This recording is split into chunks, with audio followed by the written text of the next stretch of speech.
پاک پڑھ لیجئے اللہم صلی علی سیدنا و مولانا محمد و آلہ و اصحابہ وبارک وسلم۔ تو میں یہ کہہ رہا تھا کہ جو کام خلوص سے کیا جاتا ہے شیطان اس پر قابو نہیں پاتا، اور جس کام میں نفس اور دنیا طلبی کا جذبہ شامل ہو جاتا ہے تو بڑی جلدی شیطان اس پر حاوی ہو جاتا ہے۔ احیاء العلوم حضرت امام غزالی کی ایک کتاب ہے، بڑی مشہور کتاب ہے، تصوف میں آپ نے لکھی ہے، اس میں ایک واقعہ آپ نے نقل فرمایا ہے۔ حضرت امام غزالی فرماتے ہیں کہ ایک جگہ ایک عابد و زاہد رہتے تھے، دن رات عبادت کرتے تھے۔ کچھ لوگ گاؤں کے آئے اور ان سے شکایت کی کہ ہمارے گاؤں میں ایک جھاڑ ہے، درخت ہے، لوگ اس کی پرستش اور عبادت کرتے ہیں، اس کی پوجا پاٹ کرتے ہیں۔ عابد کو بڑا غصہ آیا کہ اللہ کو چھوڑ کر اور ایک جھاڑ کے سامنے سرے نیاز جھکاتے ہیں۔ عابد کو غصہ آیا اور اپنی خانقاہ سے نکلا اور کلہاڑی اپنے ہاتھ میں لیا کہ چل کر اس جھاڑ کو کاٹ ڈالوں گا، درخت کو کاٹ ڈالوں گا۔ اسی غصے میں جا رہا تھا کہ لوگ اللہ کو بھول کر کے درخت کی عبادت کرتے ہیں۔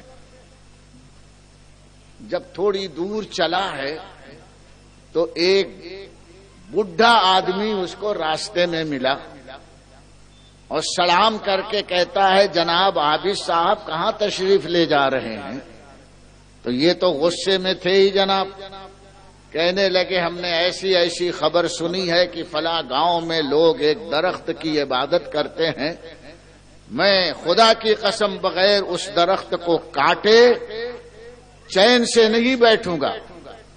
تو بڈھے نے اس کو سمجھایا بیٹا تھوڑا راستہ آنے جانے کا چھوڑ کے بیٹھو۔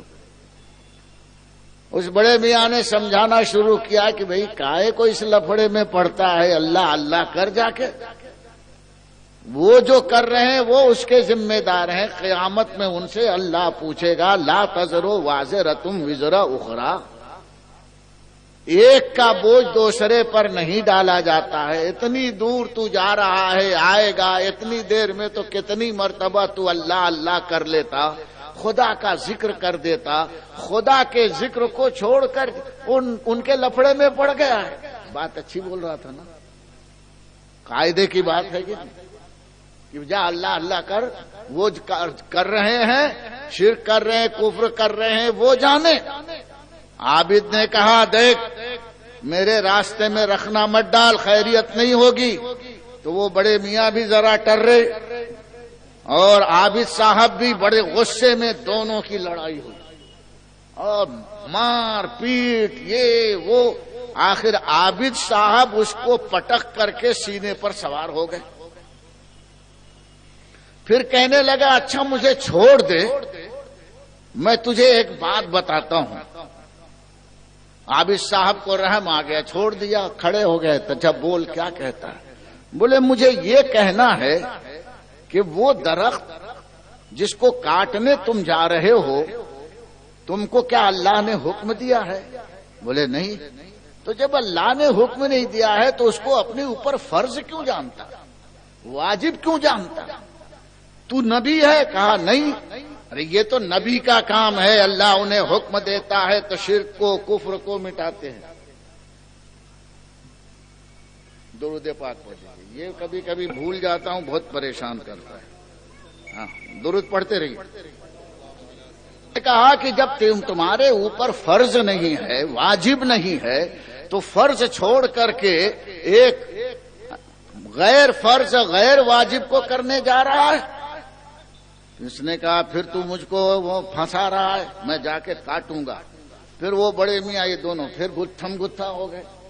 پھر عابد صاحب نے اس کو اٹھا کر کے پٹکا اور پٹک کر کے کہنے لگا کہ اچھا دیکھ مجھے چھوڑ دے تجھ کو ایک بڑے فائدے کی بات بتاتا ہوں۔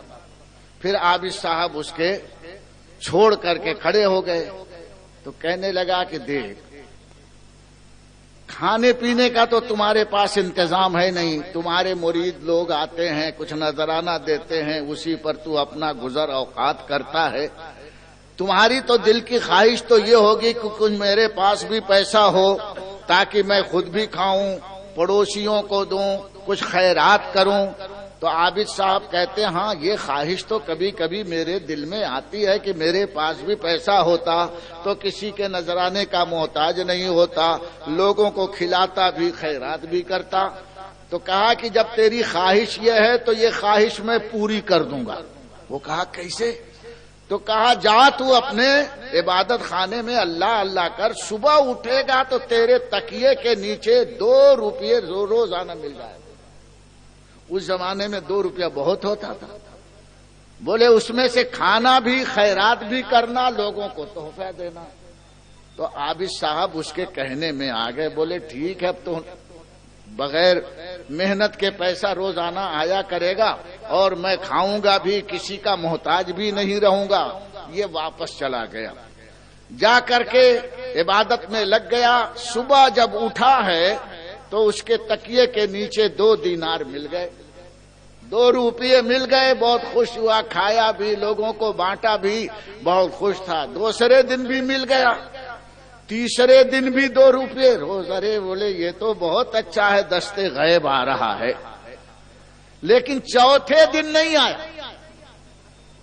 اب دے ڈھونڈ رہا ادھر ادھر کہ رے 2 روپے کوئی لے گیا کیا ہوا، لیکن چوتھے دن آیا نہیں۔ پھر غصے میں کہا کہ آج تو جا کے وہ درخت کاٹوں گا ہی۔ پھر کلہاڑی لے کر کے چلا، وہی بڑے میاں راستے میں ملے، آج کہاں جا رہے ہیں؟ تو کہا آج جا رہا ہوں بغیر اس درخت کو کاٹے رہوں گا نہیں، آج تو اس کو کاٹ کر کے رہوں گا۔ پھر یہ بڑے میاں اس سے سمجھانے لگے، دونوں میں گتھم گتھا ہوئی۔ آج عابد صاحب نیچے، بڑے میاں سینے پر۔ عابد صاحب سوچتے ہیں کہ یہ کمزور بڈھا، اس دن میں اس کو پچھاڑ 2 مرتبہ پچھاڑا، آج یہ مجھے پچھاڑ دے رہا ہے۔ پوچھتا ہے تم کون ہو؟ کہا میں ابلیس ہوں، یہ جو اوپر سوار تھا۔ کہا یہ کیا معاملہ ہے کہ میں نے آج سے 4 دن پہلے 2 مرتبہ تم کو چت کیا، آج تم نے مجھے چت کیا؟ کہا ابے بیوقوف سن، اس دن جو جا رہا تھا خلوص کے ساتھ جا رہا تھا، اس میں تجھے پیسے کی لالچ نہیں تھی، اپنے نفس کی لالچ نہیں تھی، پرخلوص صرف اللہ واسطے اس درخت کو کاٹنے جا رہا تھا۔ تو اس دن تو مجھے پچھاڑ رہا تھا اور میں نے 2 روپے کا لالچ دے دیا، تو پھنس گیا، تو آج میری طاقت بڑھ گئی، میں تیرے سینے پر تو نیچے۔ دیکھا جا آپ نے، امام غزالی اس واقعے کو لکھ کر کے کہتے ہیں کوئی بھی کام دین کا ہو یا دنیا کا ہو، اللہ کی رضا کے لیے کرتا ہے تو شیطان اس سے ہار جاتا ہے، اور اپنے نفس کے لیے لالچ کے لیے کرتا ہے تو کتنا ہی بڑا عابد و زاہد ہے، شیطان اس کے اوپر غالب آ جاتا ہے۔